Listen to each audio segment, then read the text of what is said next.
al frente, como muchos decían y ha sido costumbre, en primera línea, ¿no es cierto? No ha sido fácil, ha sido muy complejo, pero bueno, pues aquí estamos, gracias a Dios, y voy a empezar a, puedo compartir la pantalla, ¿verdad? Sí, doctor, está habilitado.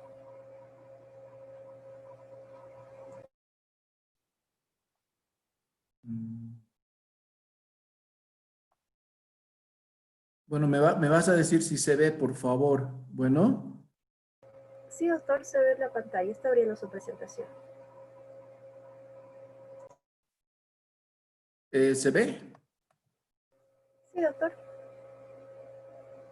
Bueno, entonces empezamos. Yo les voy a pedir su atención, por favor, porque este es un tema que no es fácil y creo que es un tema interesante. Entonces, ¿qué ha pasado con el COVID-19 y la afectación renal? Esa es la charla del día de hoy. Vamos a presentar un muy pequeño resumen. Bueno, como ya saben todos, el COVID-19 es una enfermedad provocada por un virus que se llama SARS-CoV-2. Es el tercer virus o coronavirus que se descubre después del virus SARS-CoV-1 y del virus del Medio Oriente o MERS-CoV, ¿no es cierto? La afectación principalmente es pulmonar, eso es evidente, pero no es exclusivamente pulmonar. Tiene afectación en varios sistemas y uno de ellos es el riñón. La OMS declaró el primer caso de coronavirus el 26 de febrero de 2020 y en Bolivia los dos primeros casos se reportaron el 10 de marzo de 2020, pero aquí la controversia, que la OMS declara pandemia el 11 de marzo, o sea, un día después de que ya había afectación en Bolivia. Y esto creó mucha susceptibilidad con la Organización Mundial de la Salud, ¿no es cierto? Y obviamente se declara pandemia, que es la diseminación a la mayoría de los países en el mundo. El virus se lo ha denominado SARS-CoV-2, que quiere decir síndrome de respuesta aguda sistémica, no, perdón, síndrome respiratorio agudo y sistémico, ¿ya? Este virus fue descubierto en diciembre, pero fue catalogado con este nombre el 7 de enero del 2020 y la enfermedad se la denomina COVID-19. Quiero aclararles esto porque no son sinónimos. Este es el virus y esta es la enfermedad. ¿Qué quiere? Esto es una sigla que está en inglés. Coronavirus disease 19, porque fue el año 2019. Entonces, eso quiere decir COVID-19. Estamos hablando de la enfermedad. Entonces, aquí están que el 10 de marzo, los dos primeros casos, uno en Oruro y uno en Santa Cruz, el 27 de marzo sí había 74 casos, y fíjense, el día de ayer, 23 de septiembre, habían 131.990 casos confirmados. Se supone que estos casos confirmados no es una cifra real por varios motivos. Primero, porque mucha gente joven asintomática no se hizo la prueba.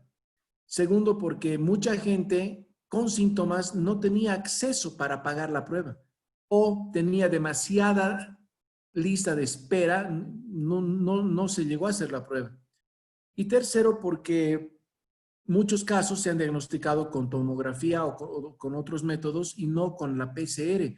Por lo tanto, se cree que esta cifra está entre 3 a 5 veces más, ¿ya? Es lo que dicen los expertos. Fíjense que el coronavirus no ha cesado. Fíjense que para ayer habían 537 casos nuevos en Bolivia y en Cochabamba 22 casos solamente.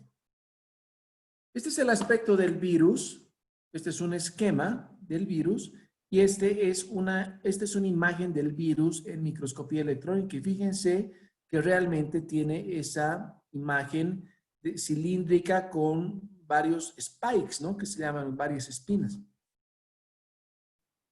Para entrar en detalle, vamos a recordarles que las fases del coronavirus son la etapa o fase 1, que es la infección temprana, la etapa 2 o fase pulmonar, que se ha dividido en 2A, cuando hay poca sintomatología, pero ya imágenes sugerentes en radiografía o tomografía, y la imagen 2B cuando el paciente ya tiene insuficiencia respiratoria, y la etapa 3 cuando el paciente tiene síntomas sistémicos.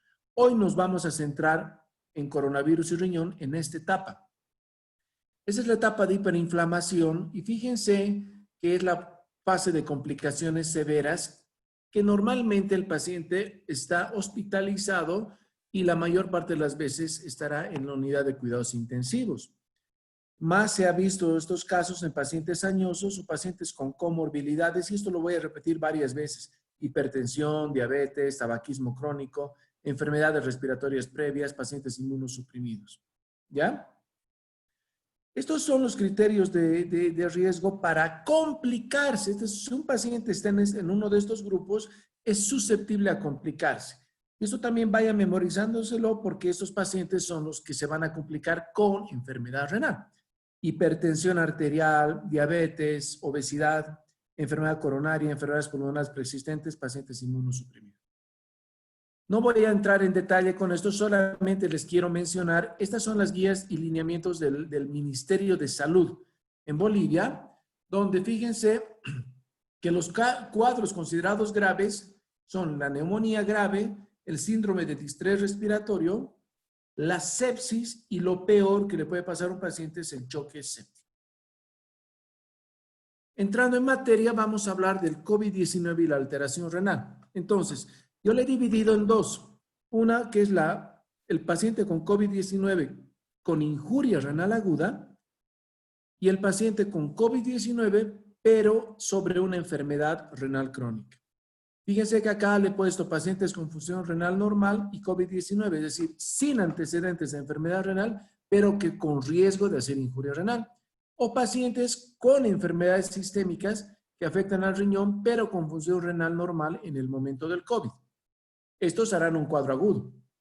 Los pacientes con enfermedad renal crónica se pueden dividir en los pacientes en prediálisis y los pacientes que están en hemodiálisis. Entonces vamos a ir desglosando estas cosas. Me voy a centrar más en lo que más hemos visto, que es el paciente con IRA, es decir, injuria renal aguda en COVID-19.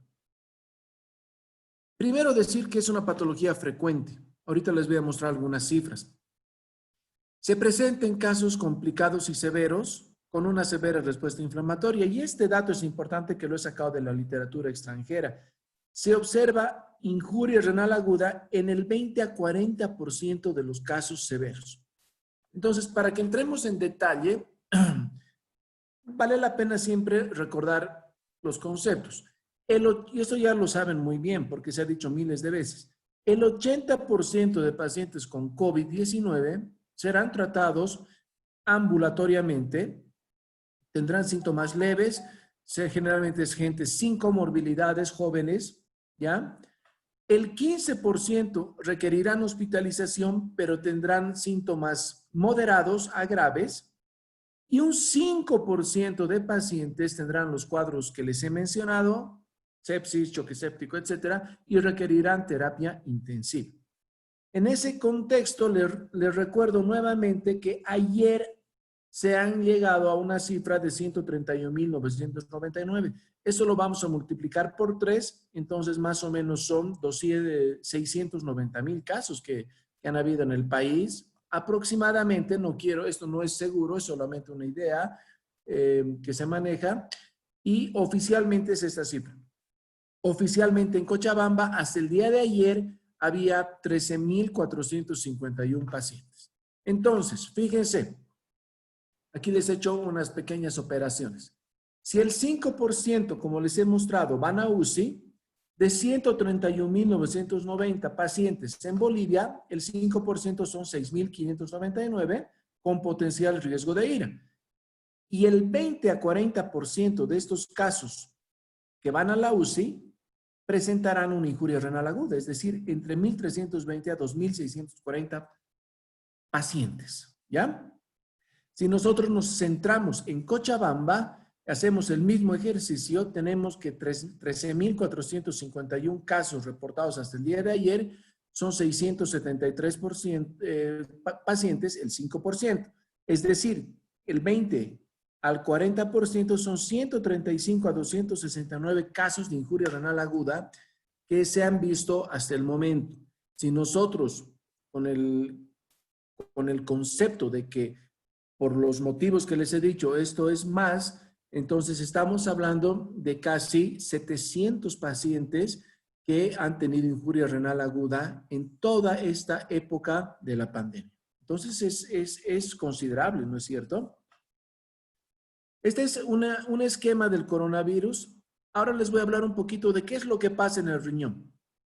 Es un esquema del coronavirus y quiero que nos centremos en esto, en los spikes o las espinas, que le da en un corte transversal como este una imagen de corona, por eso se llama coronavirus, ¿no es cierto?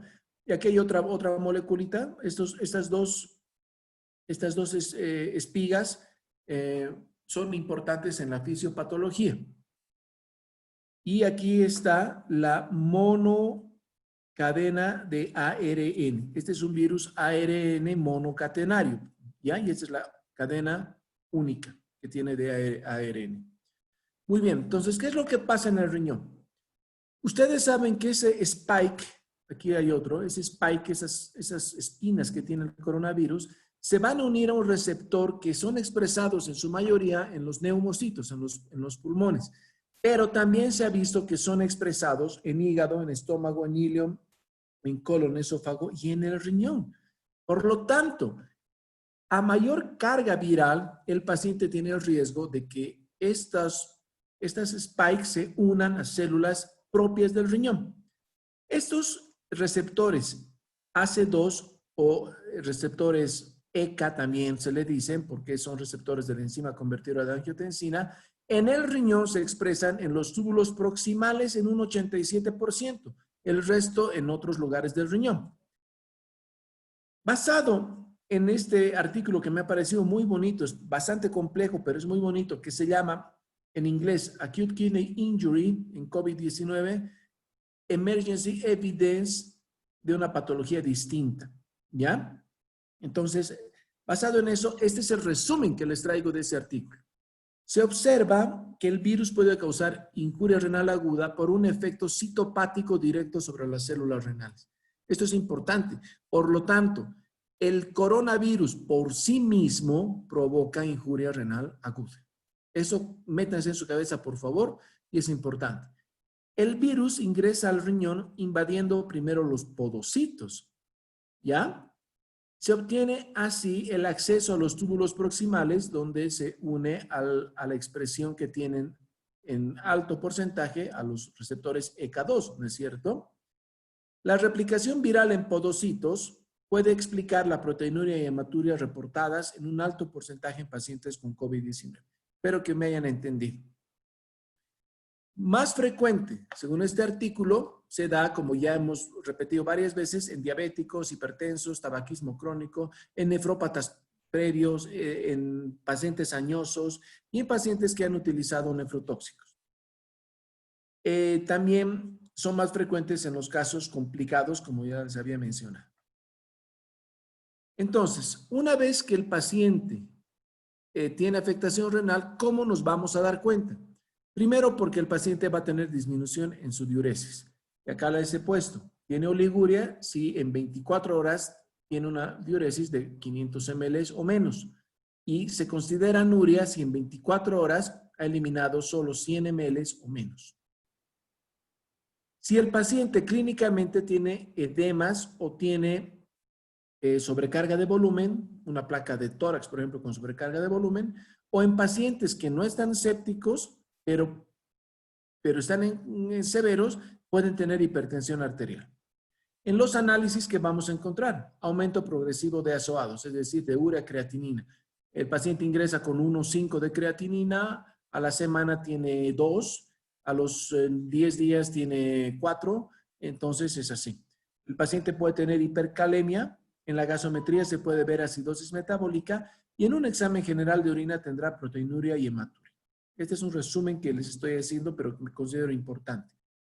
Fíjense, esta es la foto de una paciente verídica con COVID que tuvimos que dializar y fíjense la importantísima sobrecarga de volumen.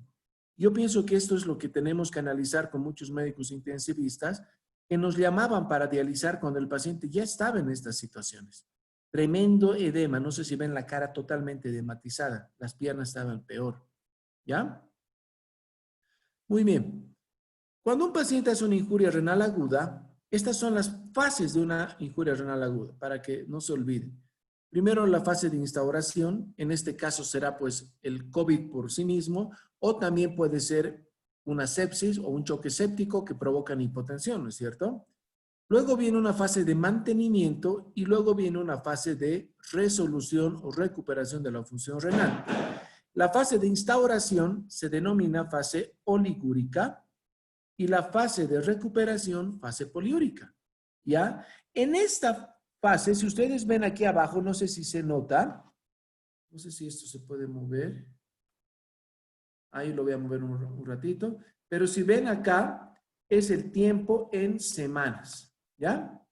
Entonces, como ven, más o menos la fase de mantenimiento va a durar entre 3 a 4 semanas y a la quinta semana estaría resuelto el problema.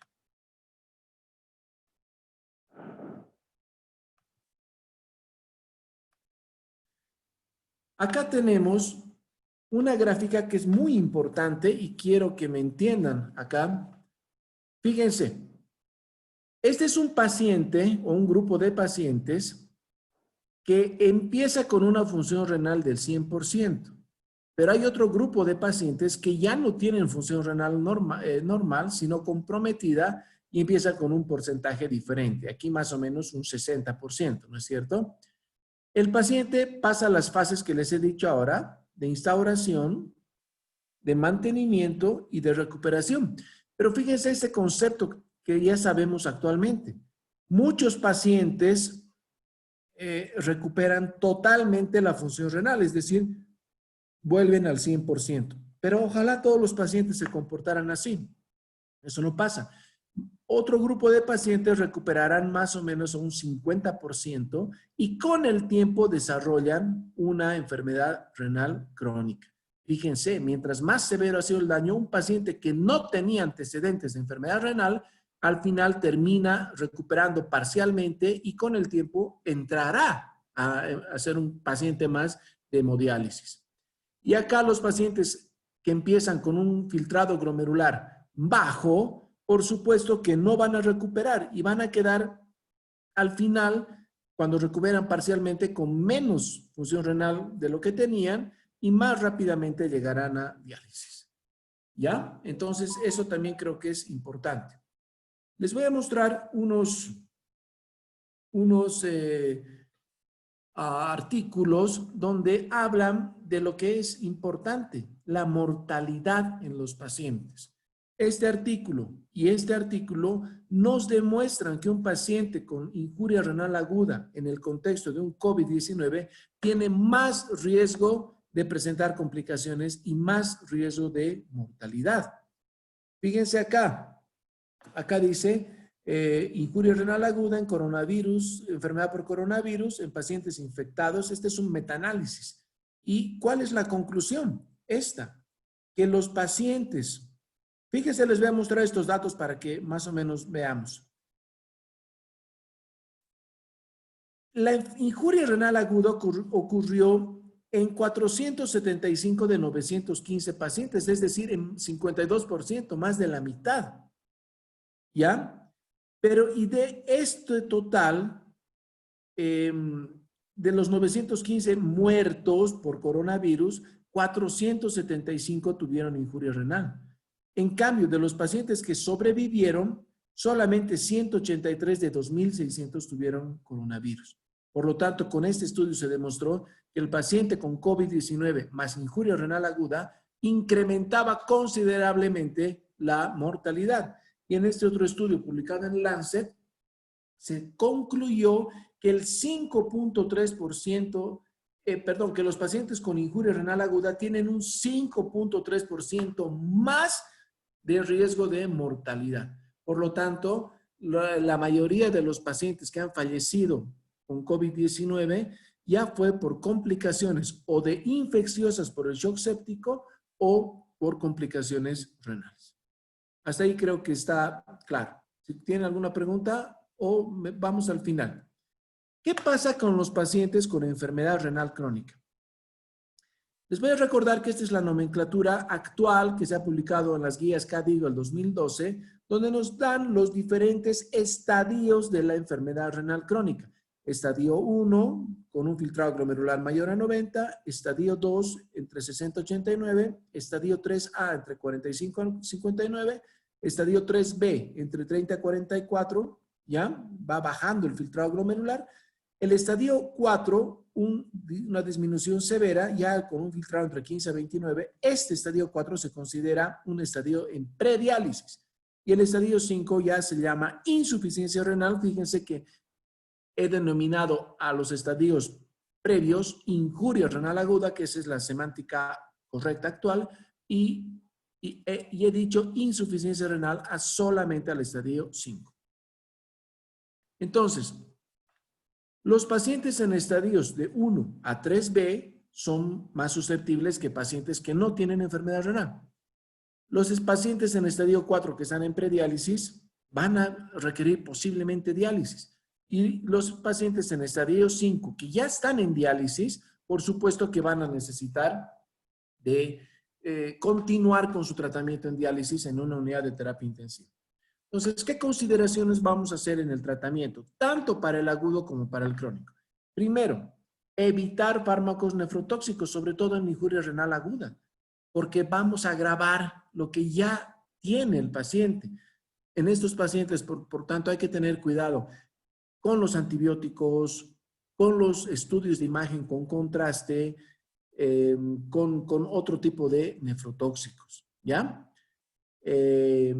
Y además debemos considerar que un paciente renal, ya sea agudo o crónico, debe recibir el tratamiento específico para COVID, ya sea con antivirales, ya sea con plasma en caso de que el médico lo requiera, ya sea con inhibidores de la interleucina 6 tipo tocilizumab, ya sea con otro tipo de tratamientos. Es decir, lo que ha ocasionado la debacle es el coronavirus. Por lo tanto, debe recibir el paciente tratamiento específico para el coronavirus, de acuerdo al protocolo que seguramente ya han visto. Entonces, aquí les traigo unas recomendaciones de injuria renal aguda en COVID o ERC, enfermedad renal crónica en COVID. Primero, el paciente agudo puede requerir diálisis y el paciente crónico deberá mantenerse en diálisis.